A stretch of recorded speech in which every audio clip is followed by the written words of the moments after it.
Charlie Jane, I would love to start this conversation about playfulness by having you tell us about your ballerina pie fight. Oh my God. Oh yeah. Several years ago, I organized a performance with about a dozen people who we dressed up in ballerina costumes. And they danced around and threw pies at each other. First, it was a bunch of two-person dance fights like a pas de deux with pies. And eventually it turned into a free-for-all. My friends and I made ballerina costumes from scratch along with hundreds and hundreds of pies. It took forever. It was a definite labor of love and extreme pie making.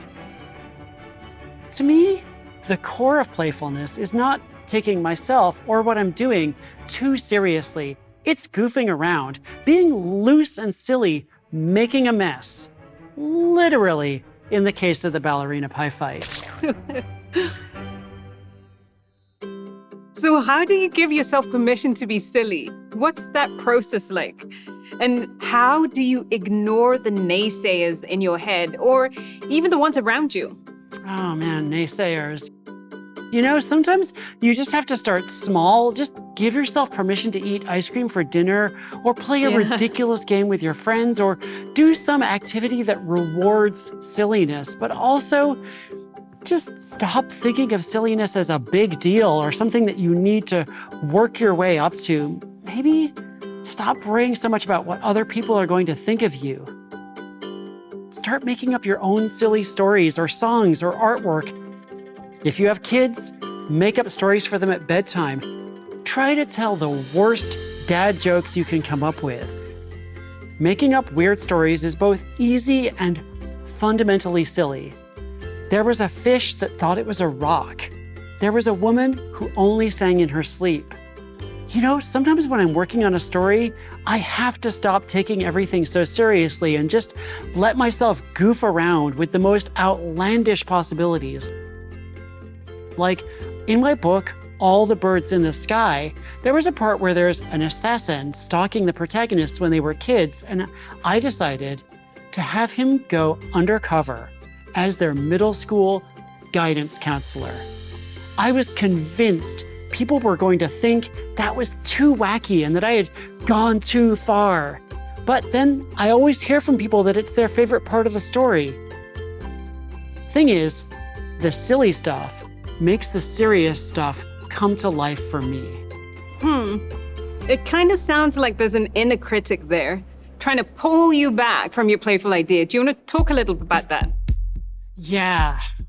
Sometimes we're just too self-conscious to be playful.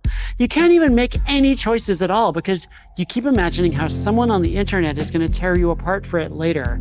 You know what? Actually, that person on the internet does not exist. It's just your own internal critic talking here. You might need that inner voice of judgment for later if you're planning to revise your work.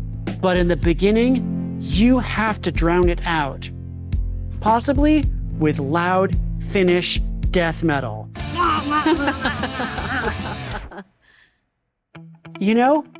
Writing can be a slog and a pain and a huge source of anxiety and insecurity. But it can also be so much fun. You get to write whatever you want and stage ginormous disasters and explosions and chase scenes and dance numbers, and nobody can ever tell you to stop. I think many people feel like they were playful as children, but at some point we were punished for it or told we needed to get serious. Yeah, adulthood means responsibilities and pressure and expectations, and we're all supposed to become serious people. I really believe that the only way to talk about serious issues right now is to be a little bit silly. Lately, I've loved how people have been using romantic comedies to talk about things like racism and anti-immigrant bias, like my friend Olivia Abtahi's book, Perfectly Parveen. Yep. So what is your absolutely favorite playful thing to do? Karaoke. I miss karaoke so much. Also, there's a board game called Slash. Romance Without Boundaries, where you get 2 random fictional characters and you have to tell the story of how they fell in love. How did Darth Vader fall in love with Tinkerbell? Allow me to explain. For me, it would be dancing, and particularly to a Fela Kuti song, which are fairly long, and dancing from beginning to end with no breaks and as if no one is looking. Also, racing my kids or my partner in stores, malls, anywhere safe. I just start a spontaneous race. We also make time for games, all sorts of games. One of our favorite is a combination of The Floor is Lava and made-up games like Blind Fireball, where you throw random things at each other with your eyes closed. It's very, very problematic, and we've broken a couple of things in the process. Or even an impromptu obstacle course. You know, I used to be a part of a group of people that would just go skipping down the street together. I always keep a British penny in my left shoe at all times. I hug trees and I talk to them while I'm doing it. I also talk to other inanimate objects. I named my cat Marcus Aurelius Sassafras Vespasian IV, but I also call him Dr. Sassy, Lord Goofyfoot, and a few other things. Adding food color to a meal so that you have purple mashed potatoes and red waffles or blue spaghetti. That's always fun. Or starting an impromptu game of tag. I love it. Okay, there's an activity that I've been doing when I visit high schools and talk to students where we pick a random word like umbrella or, okay, let's say potato.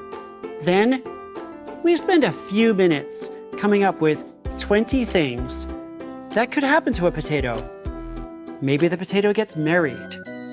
Maybe the potato grows legs and learns to walk. Maybe the potato runs for president. After that, we try to come up with a protagonist for the story. Is it the potato itself? Or the person who gets married to a potato? Or the potato farmer? We try to come up with a central conflict of the story, like maybe someone has religious objections to potato marriage. This is a fun, playful activity that directly channels into imagination and creativity, and the kids usually love it. I really like that. Let's try it now before we head into the next session.